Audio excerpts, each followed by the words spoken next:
Hello everyone, Dr. Mohon-Doyle here. In today's video lecture, I will be going over how to outline and organize your argument paper. This will include some discussion of what to include in your introduction, body paragraphs, and conclusion of the paper.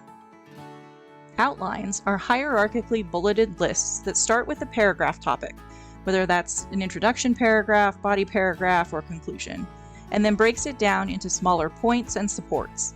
It basically provides a skeleton for your essay that you can flesh out later on. This can be particularly helpful if you get writer's block when staring at a blank page, because you already know what you want to say.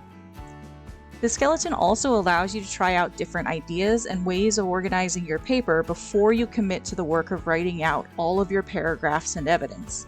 It's less stressful and significantly easier to move around a few bullets than to rearrange full paragraphs that will require revised transitions or full rewrites because of the new order. It's also more likely that you'll be willing to cut ideas at this stage, since you haven't spent time thinking and rethinking individual sentences or finding specific references in the readings to support your points.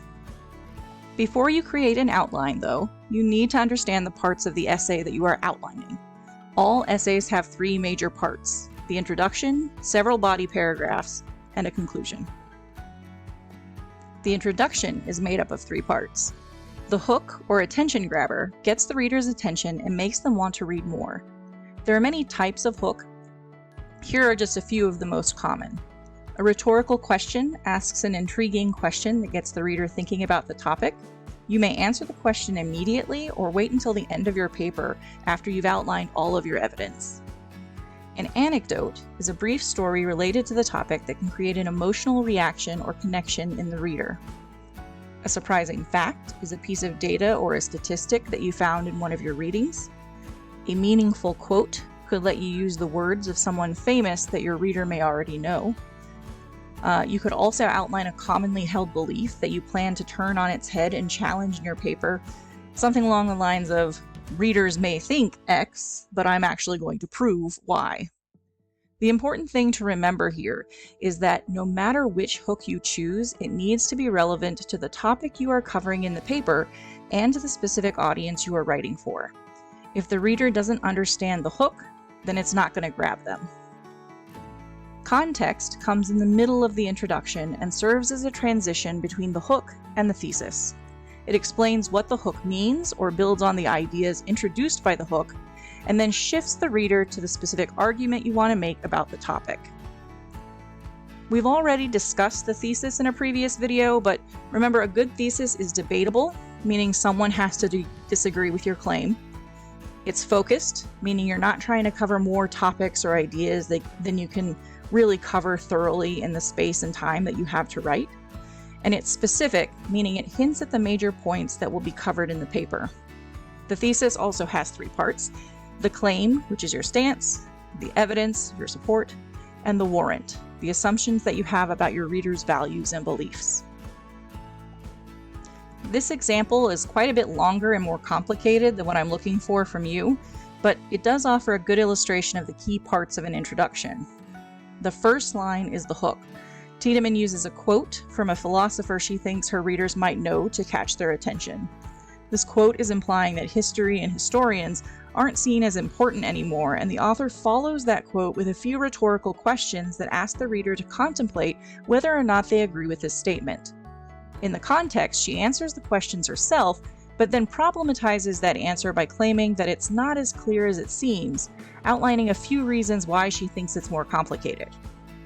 This leads to her thesis that because of these complications, we need to have discussions about why and how we preserve history. All of this sets the reader up for the main points of the paper. If we read the essay, we can see how she outlines the paradoxes she mentions here and explains the types of conversations that she sees happening around what to preserve. While we may see more specific details than we expected, the overall message and organization of the paper isn't surprising because it all comes back to this first paragraph. An essay should have multiple body paragraphs. For this class, you must include at least 4, but you're welcome to include more if you have enough information and examples to need them. Ideally, your paragraph should be fairly balanced. A solid paragraph in MLA format is about 1/4 to half a page long. You don't want one paragraph that's 2 sentences long and another that fills an entire page. In fact, the first isn't really a paragraph, and the second is probably 2 paragraphs in a trench coat and should be split up based on the major points being made. If you notice a shift in focus, time, place, type, etc., then you probably need a paragraph break. Body paragraphs may serve many different functions. They could outline major points, provide a clarifying example, define a key term, among other things. For this paper, you will have at least 1 definition paragraph and 3 major point paragraphs. The first thing you'll need to do is define what a brighter tomorrow means to you in your own words. Do not try to quote Merriam-Webster. Your definition can be fairly general, but it needs to be specific to what you think.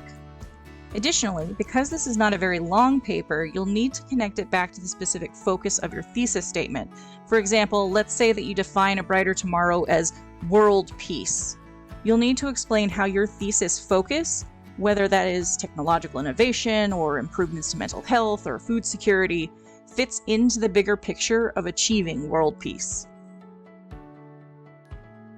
You will also need 3 main body paragraphs that connect back directly to the points you hinted at in your thesis.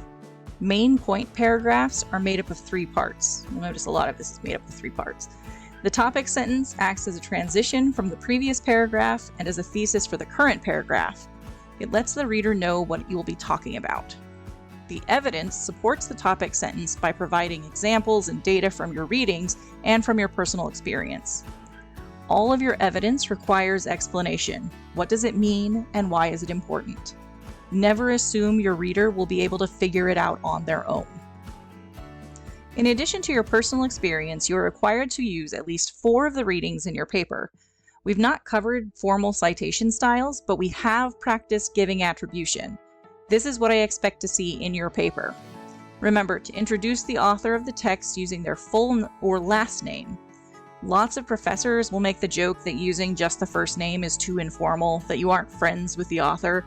But the real reason is that you may make reference to authors with the same first name, or your reader may need more information to know who you're talking about. Usually you want to use the full name the first time you mention them.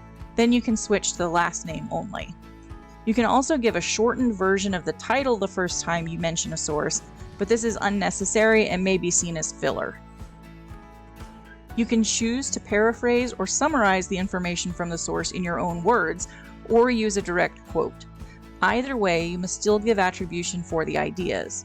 If you use a direct quote, keep it to 3 or fewer lines. You can't use a long quote in this paper. As mentioned on the previous slide, you want to follow up your use of the sources with your own explanation of its points or importance. Here's an example of someone giving attribution to a quote from the article, "The Surprising Thing That Helps You Cope with Change," and explaining their interpretation of the ideas.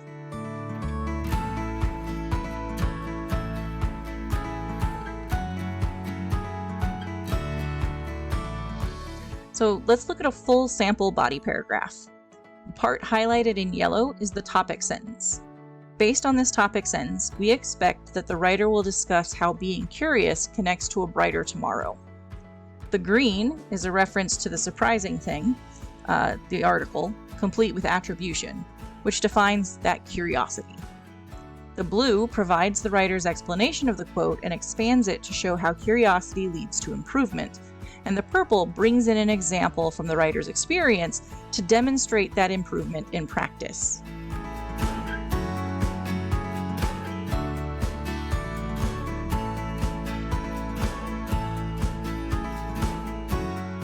One of the optional paragraphs you may include in this paper is the challenge paragraph. If you think a brighter tomorrow is possible, but there is some major obstacle that we would have to overcome first, you can explain why it's an obstacle, making sure that you connect it somehow to your definition of a brighter tomorrow and/or the focus of your thesis statement, so it doesn't seem out of place. Then, you can offer possible solutions for how it could be addressed.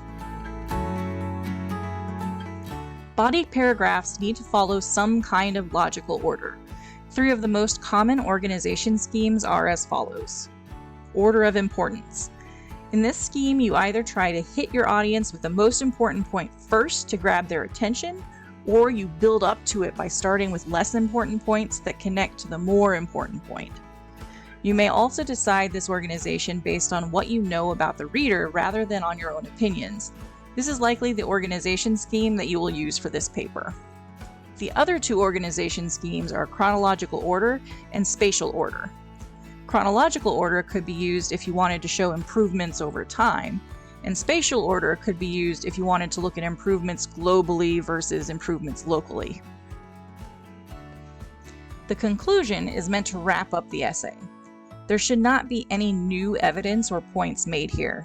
Instead, restate your original thesis, keeping in mind all of the evidence that you have outlined, and remind the reader why it's an important topic to discuss.